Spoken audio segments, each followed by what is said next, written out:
Have you ever run into someone you hadn't seen for over a decade? On this episode of the Resilient and Resource podcast, that's exactly what happens. I'm your host, Danette Adams, and it was about 10 years ago when my guest, Noramy, was a student at a school where I was a guidance counselor. During this engaging conversation, Noramy talks about the winding path she has taken since her high school graduation. Stick around and listen to this great story about a life in progress that is turning out quite differently than expected. I'm so excited for this episode of the podcast because today I'm going to be speaking to Noramy. Noramy and I knew each other 10 years or so ago, where we were at the same school. I was a guidance counselor and she was a student. And so I'm so excited to be able to catch up with you, Noramy. Thank you so much for being here. Thank you so much for having me. I'm very excited to be here today. So just tell me, what have you been doing for the past 10 or 11 years? Yeah, that's a great question. So after I graduated high school, I took a year off and just hung out with my friends for the year. I wish I could say I worked, but I just enjoyed the time off. And then I decided to go to university about an 18-hour drive away from home.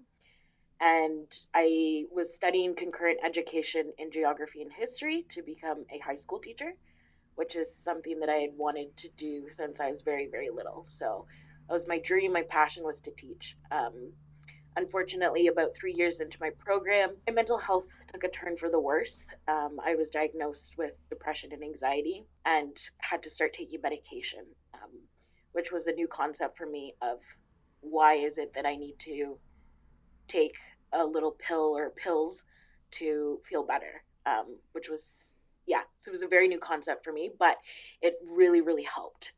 So after those 3 years, when things took a turn, I decided to come home back to the area in which I live in and live at home with my parents.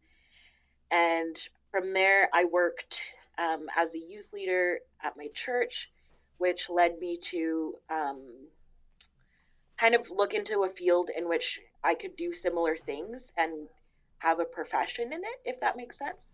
So I stumbled across a recreation and leisure program at the college in our city and did that diploma. Got a diploma in 2 years, and then um, transferred some of those credits from my first university and the college to another university. And now I have a degree in recreation and leisure. And in the fall, I will be doing my master's in recreation and leisure. So I've been busy learning for the most part. Wow, what a journey.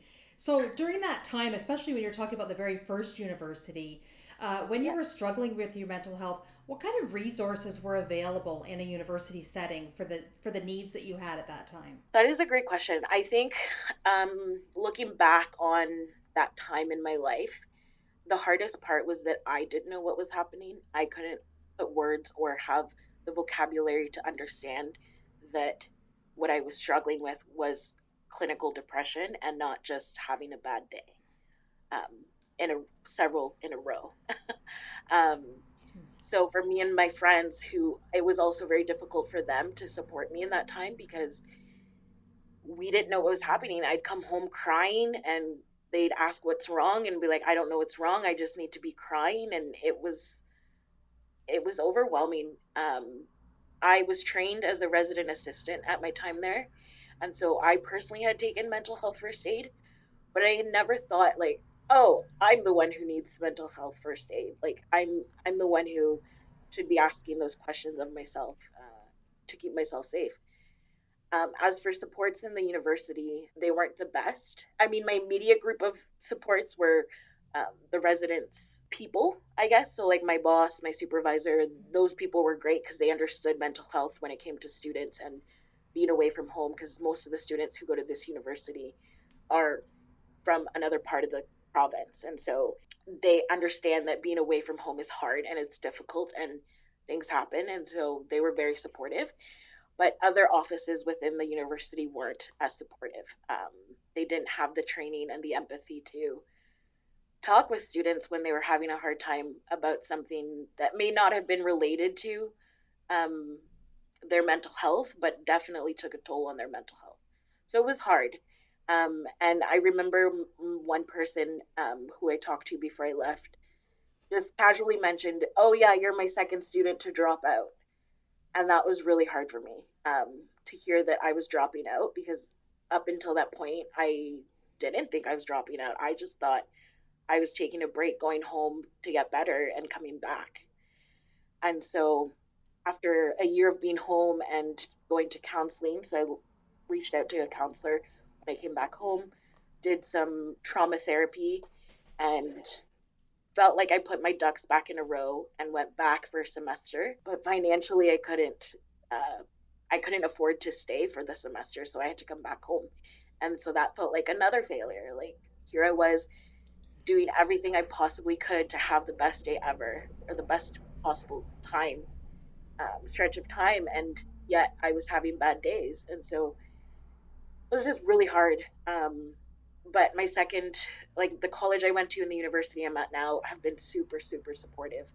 I think it's because I can self advocate and say what it is that I need. And I now have vocabulary to put to my bad days, and um, have the capacity to understand what it is that's happening.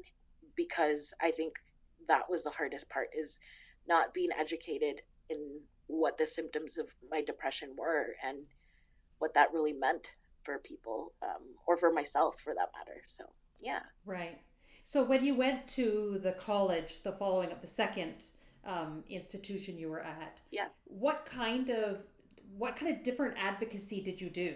Like, what did you do different than when you went to the first university? Yeah, so the majority was reaching out.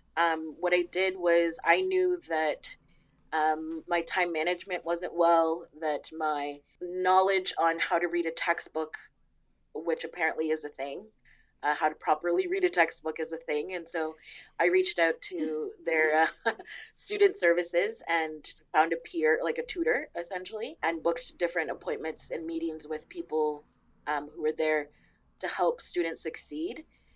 And so for me, the writing part was not really a part of an issue. Like, I can do well when I write, but it was mostly just time management and focusing on trying to stay focused was the biggest part. And so reaching out to those resources really helped, because even though they're not directly tied to my mental health, they are.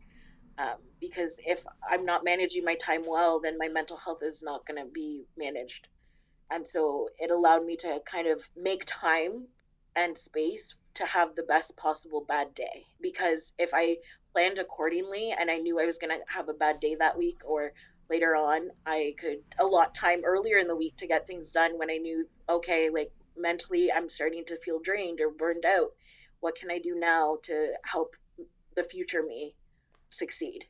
And so it was a lot of time management, and just checking in regularly with a tutor, and yeah, trying to stay on top of things. I would set deadlines ahead of for myself. So if something was due on a Friday, let's say the 14th, I would say, okay, I'm doing it for Tuesday the week earlier, so it I would have time to make up for it if and when I procrastinated. But yeah, just different resources like that, where it was definitely, I think, the human interaction though that helped as well, to connect those services to people who cared and who listened and who understood what it was like to be struggling with something that you can't see. Because it So the it brings empathy. that empathy. Yeah, it brings that empathy. Yeah, Yeah. definitely. I absolutely love your line about having the best bad day. I just think that's wonderful, and I have to remember that for myself, because you're not saying, now that you have some resources around you, that everything is going to go perfectly well every single day. And that Right. planning for the best possible bad day is something that we could all do. I love that. That's great.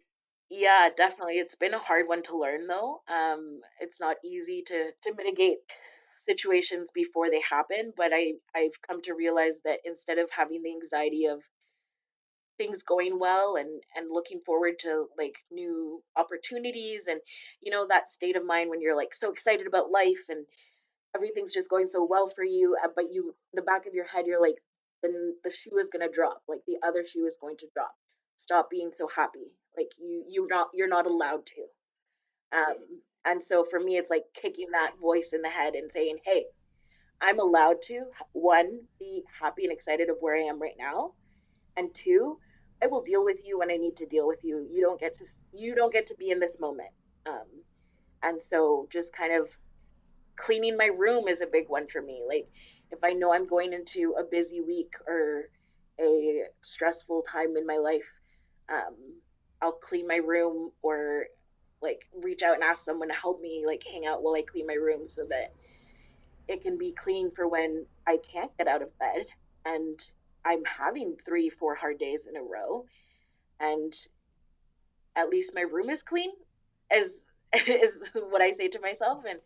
And then once the bad time comes, it's like I know the good time is right around the corner, and so just pick myself back up and clean that room again, slow and steady. I just love that. I love that idea about it's almost like looking ahead, knowing it's going to be busy, which could be some of your triggers, getting busy, wanting to procrastinate when things get busy, and having something in place ahead of time. Yeah, I think that would be very helpful for me to know. Yeah. I want to ask a question about the university you're at now. So when Mhm. you advocate for yourself and you say, you say to yourself, I know I'm going to have a hard day. When you approach your profs or the mental health supports at the university, are you now finding that they are supportive, that they understand, they're empathetic with that, with what you do in advocating for yourself? So that's a two-sided coin. Yes and no. No, in the sense that mental health, unfortunately, still has the stigma around it.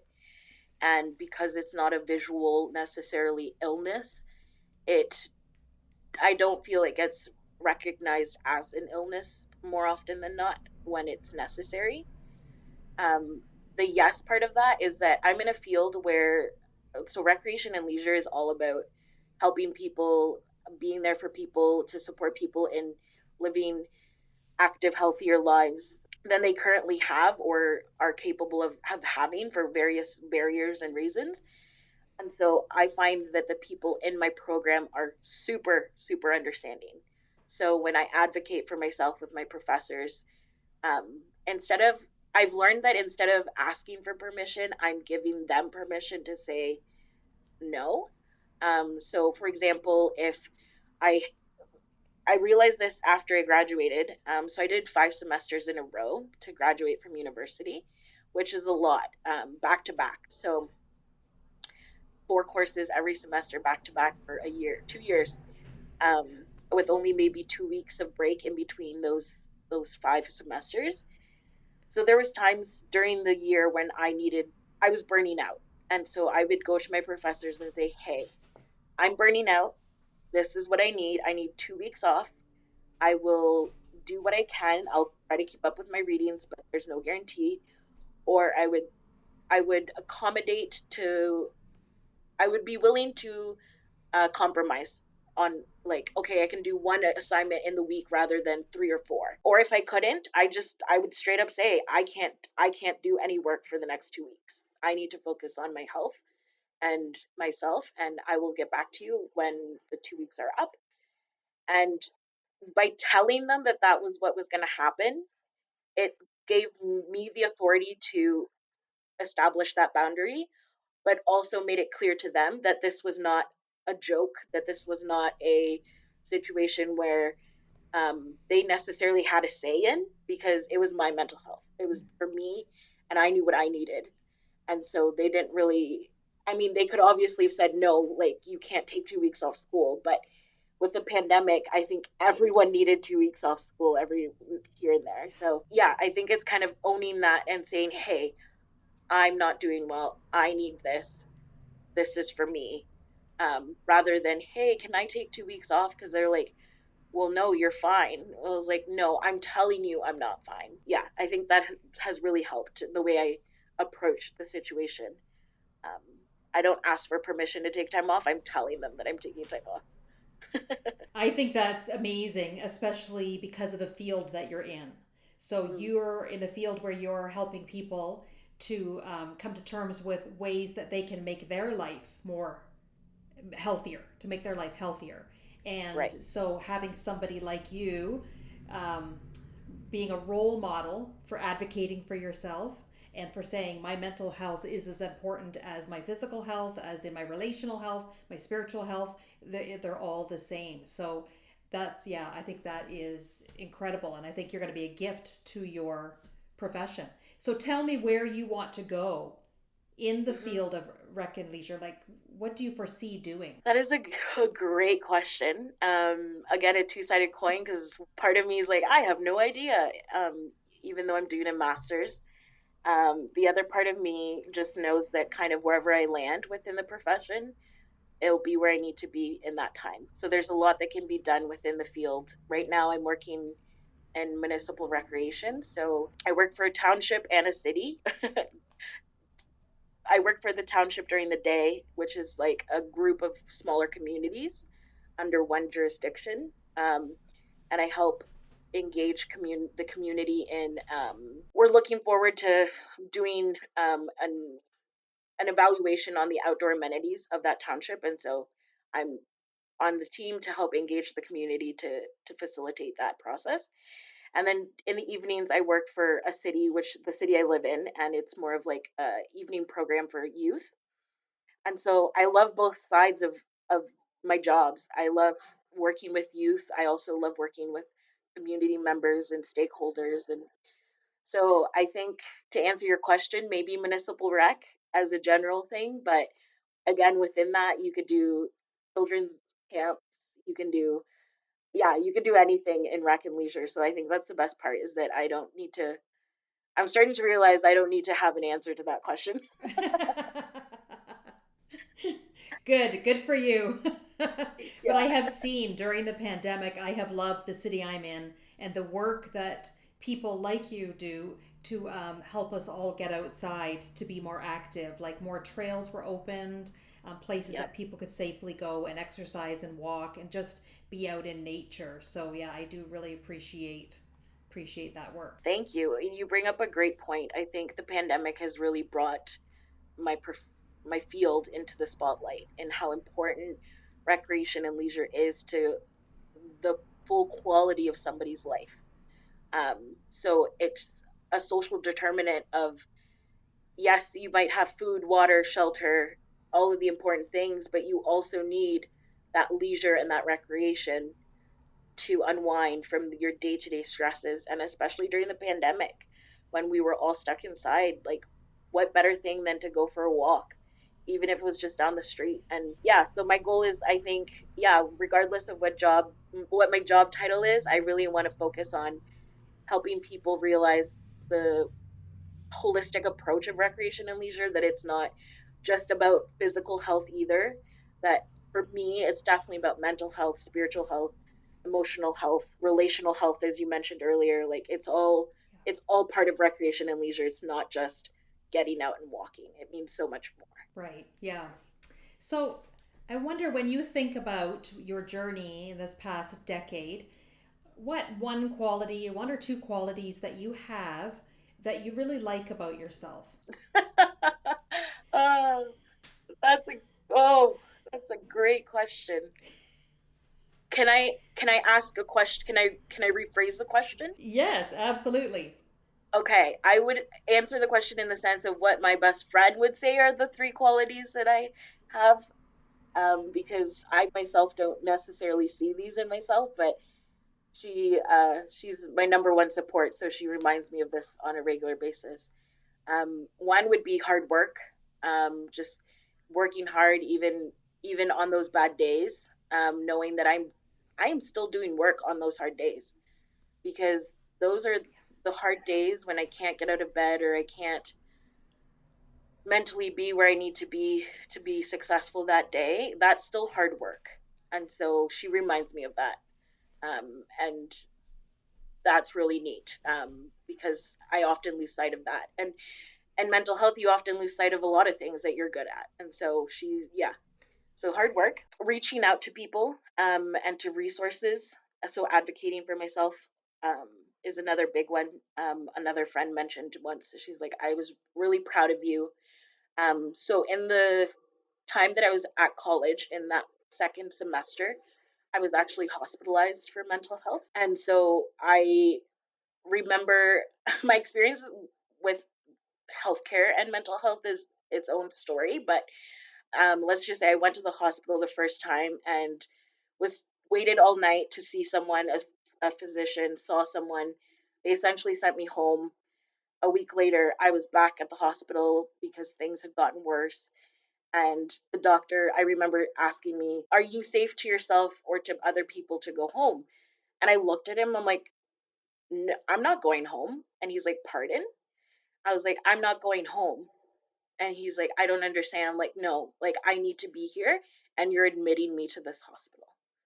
And so again, advocating for myself and saying like, yeah, whether I'm safe or not, I'm not leaving. Like this is where I need to be and need to be doing the work. So yeah, advocating has been a huge part of my mental health journey and just life in general. Knowing what it is you want and kind of going after it is really important. And a third one, I would say, I think just having, like, just being myself in all of it and learning from it. Not letting it change me, but changing with it, if that makes sense. So acknowledging that mental health is part of my journey, but not letting it define me. It is a part of who I am, um, whether I like it or not. But it doesn't, when you think, when I introduce myself, I'm not, "Hi, my name's Noramy. I have depression and anxiety." Um, it's, "Hi, my name's Noramy. I love giraffes and the color orange and sunflowers and all these great things." And um, I may happen to be depressed some days, and I may happen to have anxiety more often than not. But hey, like that's part of the sunflowers and that's part of the giraffes. Like they come together. You can't have one without the other when it comes to me, I guess. Incredible. Yeah, what a great answer. And I'd love to add to it because I did know you 10 years ago. And what I remember about you is how much of a, I would say, contributor you were. So I remember at some point you went for a leadership position, maybe it was on student council, and you didn't get it. But at the end of the year, when the teachers got around to decide awards, like your name came up in leadership across the board. It was like in a unanimous, where's the leadership award for Narami? And I'm thinking, that was, and I used you as an example for years after to other students, saying being who you are is not what's happening on the outside only. Like you've got this position and so you do this or do that. And I Right. just said, yeah, I had this student once and she contributed 100% all the time. And so that goes with the hard working and the advocating, and I would add courage too for going through what you've gone through. So yeah, and self awareness. You're one of the very most self aware people that I have talked to recently. So Thank you. Thank you. That's I will add that to my answer to that question if I ever get it again. okay. So now, if you would give somebody else advice who is going through, so imagine it's somebody like you 10 years ago when you kind of got to a point and said, I don't know what's going on. Even though I've had mental health training to help other people and support other people, when it's happening to me, it looks and feels different. What kind of advice would you give to somebody who's sort of at the beginning stages of what you've gone through? Talk. Just talk and keep talking. Don't internalize it even if it's crying, because there was many days where it was just crying, and there was many days where it was gibberish of, "I don't know what's wrong. I don't understand." Like don't let yourself think that it's just you, because it's not just you. We all deal with mental health. We all have hard days. The capacity of which in which we have hard days is very different, but we're all capable of getting through them. Um, I spoke with a friend I made recently. Actually, we were talking about mental health, and we talked about how it's easy to tell each other how great we're doing, but to internalize that how great we're doing and say it for ourselves is very difficult. And so I just reminded them that we've made it through every single hard day of our lives. We are here, we are alive, we are talking, we are sharing our stories, we're breaking down the stigma of what mental health is, what it looks like for other people, what it looks like for ourselves. So just talk, even if it's a journaling, that's really helpful. I found that helpful as well, especially when you don't feel safe. I think for me, not feeling safe for myself, was a big point in which I realized that I needed to get help. And so and it's scary because you don't want to admit necessarily that you need help, or that you're thinking scary thoughts and that you don't know where they're coming from.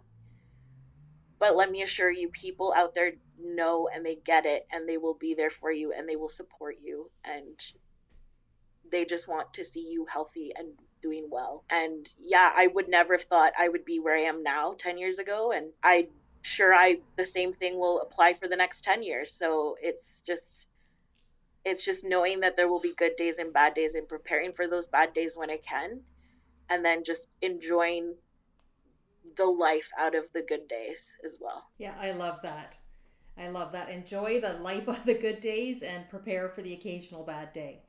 Yeah. But I also think your story, the one thing I think that just jumped out at me was how you continued to self advocate even when the system wasn't there for you. So there are times when you're going to advocate, it's not going to be easy Oh yeah. because it's, working against you or because of the stigma and that kind of thing. So I Hmm. really applaud your courage and am inspired by how you keep pushing through when there are, roadblocks being set up. Thank you. Thank you. I appreciate that a lot. I can be honest and say those days are probably the hardest, because I look at the situation and say, I have done everything possible. For example, I take medication, I see counselors. I have several counselors or therapists for different things. I try to eat somewhat healthy or regularly and as best as I can for that day. And so I have, again, my ducks in a row, and things are not working out. And I just have to remind myself, it's not me that's not working out. It's not me that's not doing the things that I need to be doing. I need to keep doing those things to keep myself safe, to keep those around me safe, to keep myself alive and well and healthy. And the bad days just kind of this fog that is rolling through, and it will go through and we'll get to the other side. But it doesn't dictate the situation at all at the end of the day.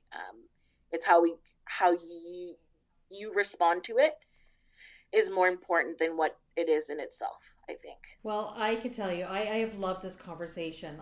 Just hope it's not another 10 years before I can catch up with you again to see what you're doing, Yeah. how your master's program is going, and what area you get into in the area of rec and leisure. Like, I'm so excited for your future. And I'm also excited for the people that you work with who can learn from you and learn from your example of being self aware, having the courage to advocate for yourself, and to show that the stigma about mental health just needs to go. It just needs to stop Hmm. now because so many of us are struggling with it, and yet every day we get up and we go do our work and we connect with people and we keep moving. So I so appreciate you and the work you're doing. And I just want to thank you so much for being here. Thank you. Thank you. And thank you for having me, and all your listeners for taking the time to hang out with us today. Okay, you take care and let's stay in touch. Wonderful. Will do. Bye.